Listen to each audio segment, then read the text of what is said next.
బేహద్ పరం మహాశాంతి.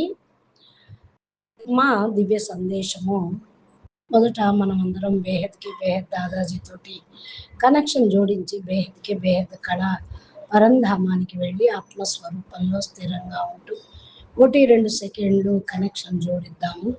కరెంటు అప్పుడు వస్తూ ఉంటుంది. బేహద్ కరెంటు బేహద్ సెకండ్లో ఎంత నిండుతుందంటే జబర్దస్త్గా స్థూల కరెంటు కంటే కూడా ఇది చాలా పవర్ఫుల్. బేహద్కే బేహద్ పవర్ఫుల్ కరెంటు. ఇంత ఎనర్జీ మీ లోపల నింపుకుంటూ ఉండండి. ఈ లెక్క అనేది మీరు దీనికి కట్టలేరు. ఈ యొక్క శక్తి అనేది మీకు ఆత్మ లోపలికి వస్తూ ఉంటుంది.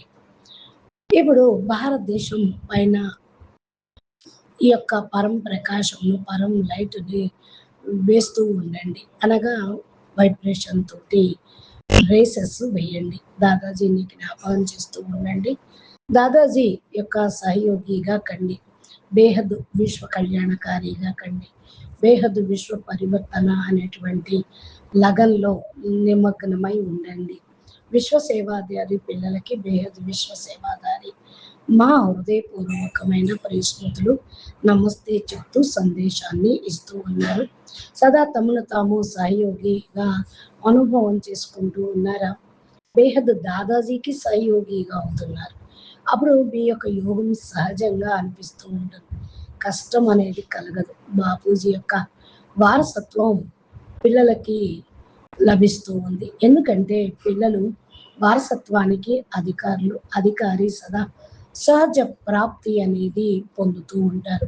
లౌకిక తండ్రి యొక్క అధికారం పిల్లలకి ఏ విధంగా సహజంగా లభిస్తూ ఉంటుందో అదే విధంగా మరి ఉన్న కారణం వల్ల సహజ యోగిగా అవుతే కష్టం అనేది ఇంకా మీకు ఉండదు. ఎందుకంటే బాపూజీని జ్ఞాపకం చేయటంతో శ్రమ అనేది మీకు తొలగిపోతూ ఉంటుంది. బాపూజీ స్మృతి చేస్తూ ఉంటే కష్టాలే ఉండవు. బేహద్ బాపు కదా, బేహద్ ప్రాప్తి, బేహద్ ఆనందము, బేహద్ శాంతి, బేహద్ శక్తి, బేహద్ పరం ప్రకాశము మీకు లభిస్తుంది. మరి అవినాశి బాపు కాబట్టి ఇవన్నీ కూడా అవినాశిగా సదా మీకు ఉంటాయి. ఎవరైతే సదా సహయోగిగా అవుతూ ఉంటారో మరి ప్రాప్తి పొందుతారు. భక్తిలో అయితే కష్టపడాలి, జ్ఞానంలో అయితే సహజ ప్రాప్తి సంగమయుగంలో వెంటనే ఈ యొక్క వెంటనే లభిస్తూ ఉంటుంది. ఇప్పుడు చేస్తే ఇప్పుడే లభిస్తూ ఉంటుంది. సంబంధము, స్నేహము మీకు స్మృతిలో ఉంటుంది. ఎంతెంత సహజంగా అనుభవం అవుతుందో అంతంతగా మీకు వరదానం జ్ఞాపకం వస్తూ ఉంటుంది. నేనున్నదే సహజ యోగిని అనే స్మృతి ఉంచుకోండి. అప్పుడు ఎలాంటి స్థితి సదైవ్ మీకు లభిస్తూ ఉంటుంది. బాపు లభించారు, అన్నీ లభించాయి అనే ఖుషీలో మీరు ఉంటూ ఉండండి.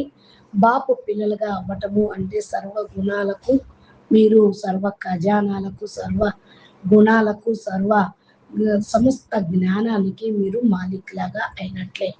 ఎప్పుడు సదా నేను మాలిక్ అనే ఖుషీలో ఉండండి. బాపు పిల్లలు మీరు అనుకుంటేనే మాయకు దూరం అయిపోతారు.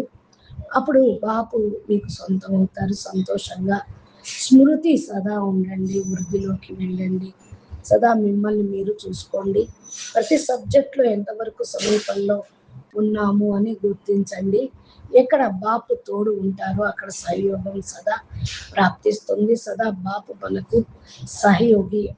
ఇది శ్రేష్ఠ భాగ్యానికి ప్రాలబ్ధము ప్రాప్తి. అక్కడ భాగ్యము ఉంటుంది. ఏమి నా భాగ్యము, భాగ్య విధాత మీకు సదా స్మృతిలో ఉంచుకోండి. స్వతహ నష్టమోహులుగా అయిపోతారు. సదా ముందుకు వృద్ధిలోకి వెళ్ళండి. సదా ఏక్ భరోసాగా ఉండండి. అందరూ ఇదే అనుభవాన్ని చేసుకోండి. ఇదే సందేశాన్ని అమ్మ ఇస్తూ ఉన్నారు. ఒకరోజు తప్పకుండా మీరు ఈ ప్రాప్తిని పొందగలుగుతారు. మా యొక్క ప్రత్యక్షత విశ్వం ముందు, బాపు యొక్క ప్రత్యక్షత విశ్వం ముందు చెయ్యండి అని మా చెప్తూ ఉన్నారు. ఒకరోజు తప్పకుండా జరుగుతూ ఉంది. ఎప్పుడైతే బాపు ప్రత్యక్షం విశ్వంలో అవుతారో బేహద్ పిల్లలు కూడా విశ్వంలో ప్రత్యక్షం అవుతారు. పరం మహాశాంతి. నమస్తే, ధన్యవాదాలు. బేహద్